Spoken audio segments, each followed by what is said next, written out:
Bonjour à tous et bienvenue sur ma chaîne YouTube KDG Structure. Aujourd'hui, nous allons traiter cet exercice.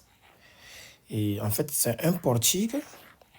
Et voilà les questions que nous allons aborder sur ce portique. Et dans un premier temps, nous allons d'abord déterminer la nature du système et connaître aussi le degré d'hyperstatique du système. Et dans la question 2, nous allons calculer les réactions aux appuis par la méthode des forces et à l'aide des intégrales de Mohr. Ici, nous allons tracer le diagramme des efforts internes dans le portique. Et à ce point, je ne sais pas si nous allons arriver jusque-là, mais bon, on va voir, on verra ce que ça va donner. Le but, c'est d'éviter que la vidéo soit vraiment une longue vidéo, puisque les vidéos longues ennuient un peu. Voilà, donc si c'est votre première fois que vous êtes tombé sur cette chaîne YouTube, n'hésitez pas à vous abonner à la chaîne. Sur la chaîne, nous traitons des exercices de la résistance des matériaux. Nous donnons des astuces et nous développons des méthodes plus simples et plus efficaces pour résoudre les problèmes dans la résistance des matériaux. Et voilà, donc si vous avez aimé, si vous êtes intéressé par la résistance des matériaux, abonnez-vous à la chaîne, partagez la vidéo avec des amis qui seront potentiellement être intéressés. Et likez cette vidéo aussi parce que voilà, si vous likez la vidéo, ça donne vraiment du plaisir et ça encourage à faire d'autres vidéos. Maintenant, revenons à notre question. Ici, dans la première question, il est déterminé la nature du système, du portique et du degré d'hyperstaticité du système. Voilà, donc c'est ce que j'ai répondu ici. La nature du système, c'est un système hyperstatique de degré 2. Comment je sais? En fait, ici, si vous prenez ce système, c'est un portique. Ici, il y a des effets portiques. Donc, il y a bien les moments ici. Du coup, ce système, comme ça, si j'annule cet appui double qui est ici, ça veut dire qu'avec ce seul encastrement, le système est ISO. Donc, si je remets cet appui qui bloque deux directions sur la structure, donc le système devient hyperstatique de degré 2. Donc, voilà la réponse. Maintenant, nous allons aller à la deuxième réponse. Deuxième question plutôt qui consiste à calculer les réactions aux appuis par la méthode des forces. Vous pouvez appeler cette méthode encore la méthode des travaux virtuels ou la méthode des... comment on appelle? Des intégrales de Mohr. Voilà, peu importe. Voilà, c'est vous qui décidez. Mais le plus important, c'est d'arriver à avoir quelque chose de concret. Maintenant, dans cette méthode, ce qu'il ne faut pas oublier, en fait, il faut partir par la méthode des forces. C'est une méthode qui utilise une structure isostatique et superposée avec les autres actions. Je m'explique. Si je prends cet appui, je sais que dans la direction là, le déplacement est égal à 0. Dans cette direction aussi, le déplacement est égal à 0. Donc, je peux enlever d'abord les réactions qui sont ici, calculer les déplacements à ce point, calculer les déplacements à ce point et dire que ces déplacements sont égaux à 0. Donc, si c'est votre première fois que vous tombez sur cette méthode, voilà, je vais vous montrer un peu voilà, je vais dérouler un peu la méthode et vous allez voir. C'est très facile.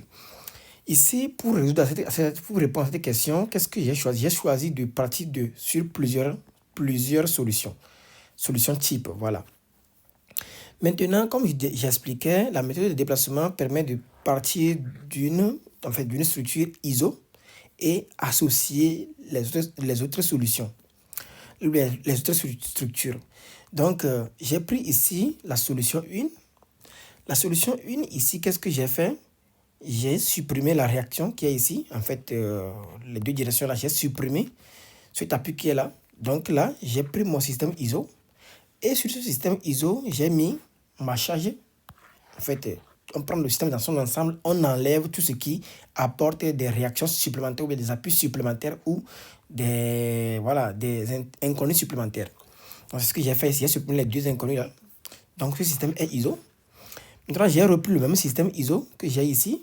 Et j'ai mis ici, cette direction que j'ai libérée là, je l'ai mis ici. Donc, quand j'ai mis là, j'ai X1. Et la direction là, je l'ai mis, j'ai X2. Donc, c'est toujours le même système ISO. Et j'ai mis juste les réactions inconnues. Là, à partir de là, on peut calculer delta 1, 0, delta 1, 0, delta 2, 0, delta 1, 1, delta 2, 2, delta 1, 2. Et avec ça, on fait la formule de la méthode des forces. On détermine les réactions x1, x2 et après on va résoudre tout le système. Maintenant, la solution 2. La solution 2, il faut toujours partir d'une structure ISO. Système ISO. Qu'est-ce que j'ai ici? Pour le système ISO, j'ai libéré la direction là ici. Là, j'ai mis qu'un appui simple. Donc, j'ai libéré la direction là. Et ici, qu'est-ce que j'ai fait? J'ai gardé l'appui double, mais j'ai libéré le moment. Donc, j'ai mon système ISO qui est ça, avec un appui simple et un appui double. C'est bien ISO. Maintenant, dans le système associé 1, système 1, j'ai mis là l'inconnu 1. Et dans ce système, j'ai mis l'inconnu de le moment. Donc, vous voyez, c'est toujours le même système ISO. Même système ISO. Le premier système, c'est le système ISO avec tous les cas de changement qui existent sur le système. Deuxième système ISO, voilà, on met le premier inconnu, on met le deuxième inconnu. Ici, je suis dans le cas d'un système hyper de degré 2. Si c'est un système de hyper de degré 3, je mettrai le troisième, voilà, la troisième inconnue aussi. Maintenant, si ça aussi, c'est une solution type, voilà. Maintenant, je vais aller à la solution 3. La solution 3 ici, qu'est-ce que j'ai fait? Je dois toujours partir d'une solution qui est ISO. Donc là, j'ai pris la solution là. Qu'est-ce que j'ai fait? J'ai conservé là l'appui double qui est ici.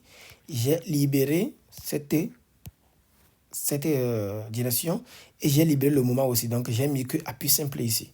Donc, vous voyez, j'ai toujours mis la charge qui sont les charges, bon, la charge ou bien les charges qui sont sur l'ouvrage, sur la structure. Et là, j'ai repris le système ISO. J'ai mis le X1. Et ici, j'ai repris ce système ISO toujours. J'ai mis le second X2.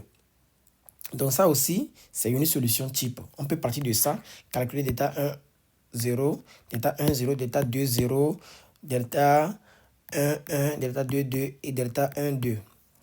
Voilà. Maintenant, je vais aller à la solution 4. Dans la solution 4 que j'ai ici, voilà, vous voyez, ici, j'ai toujours un système hyper de degré 2. Du coup, pour rentrer le système hyper de degré 2, j'ai libéré un moment ici. J'ai créé une rotule. En créant la rotule là, j'ai libéré un degré. Et la seconde rotule, j'ai libéré un degré de plus encore. Donc là, j'ai libéré 1 et 2 degrés. Donc ce système devient un système ISO. Maintenant, je prends ça. Pour si c'est un moment qu'on a libéré, si on libère un moment dans la structure, pas l'appui. Si on libère un moment dans la structure, il faut mettre 2 moments comme ça, dans le sens contraire. Du sens contraire.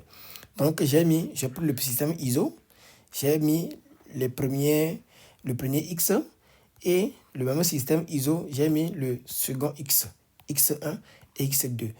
Maintenant, voilà, ce n'est pas que ces solutions qui existent. Il y en a tellement de solutions. Ce moment que j'ai créé là, on pouvait le créer ici, créer ce second moment ici. Ou bien on le crée un moment ici, un moment là. Donc, vous voyez qu'on a tellement de types de solutions. Maintenant, pour la suite, moi, voilà, j'ai essayé de prendre la solution là pour pouvoir évoluer et résoudre mon problème. Maintenant, voilà un peu ma solution, la solution 4, que je vais étudier. Dans cette solution, je vais calculer les réactions aux appuis sur cette structure d'abord. Calculer les réactions d'appui, on dessine le moment et on utilise la méthode des intégrales de Moore. Et du coup là, je vais calculer les moments sur cette structure. Du coup, qu'est-ce que je fais? D'abord, pour cette structure, si je prends cette structure seulement, je peux isoler d'abord, à cause de la rotule que j'ai ici, je peux isoler cette partie-là et faire la somme des moments, soit à ce point, soit à ce point. Mais je vais faire la somme des moments en isolant ça par rapport à ce point. Par rapport à ce point, j'imagine bien que j'ai 2 inconnus ici. Cet inconnu-là et l'inconnu ici. Donc, par rapport à ce point, je fais le moment par rapport à ce point, ça fait le moment de ça fois L. Ça fait l'inconnu là fois L égale le moment ici. Donc, ce moment est égal à 0. Donc, l'inconnu est égal à 0. Donc, on connaît déjà ça. On est égal à 0. Ici, à ce point, je vais avoir ça. Je vais avoir ça. Et je vais avoir un moment. On est d'accord que c'est comme ça. Maintenant que j'ai ça, je connais déjà l'inconnu qui est ici. Donc, si je prends la somme des forces suivant x, somme des forces par rapport à x égale à 0, ce qui fait que j'ai l'inconnu là, plus l'inconnu là, plus l'inconnu là égale à 0. Donc, on comprend bien que cet inconnu, ça, comme ça est égal à 0, ça veut dire que ça est égal à ça. Donc, ce que j'ai fait ici, ma direction est un peu comme ça. Donc, là, j'ai P. Maintenant, une fois que j'ai ça, je peux maintenant calculer la somme. Je peux isoler cette partie. Calculer la somme des moments au point D. Donc, parce que j'ai une rotule ici. Donc, j'isole la partie là. Je calcule la somme des moments au point D. Donc, calculer la somme des moments au point D, qu'est-ce que j'ai? J'ai P fois L plus ce moment à ce point égale à 0. Donc, j'ai P fois L moins ce moment égale à 0. Donc, ce moment est égal à P fois L. Donc, ce moment est égal à PL. Maintenant, qu'est-ce que je peux faire? Je peux faire la somme des moments. Parce que je ne connais pas ça. Donc, je fais la somme des moments par rapport à ce point de tout l'ensemble. Somme des moments par rapport à ce point, ça veut dire que j'ai P fois L qui tourne comme ça. Ça fait P fois L moins P fois L. Plus P fois L moins P fois L. Plus ça fois L égale à 0. Donc, ça est égal à 0. Donc là, j'ai 0. Puisque ça et ça sont dans la direction contraire. Donc ça moins ça est égal à 0. Et donc, ça fait P fois L moins P fois L plus l'inconnu la fois L. Donc l'inconnu est égal à 0. Une fois qu'on a ça, je peux reprendre maintenant tout mon système et faire la somme des forces par rapport à Y égale à 0. Dans ce cas, j'ai ça plus ça égale à 0. Comme ça égale à ça, donc ça égale à 0, donc ça aussi égale à 0. Donc voilà. C'est vite fait, mais bon, prenez ça comme ça. Maintenant, dans cette direction aussi, pour cette...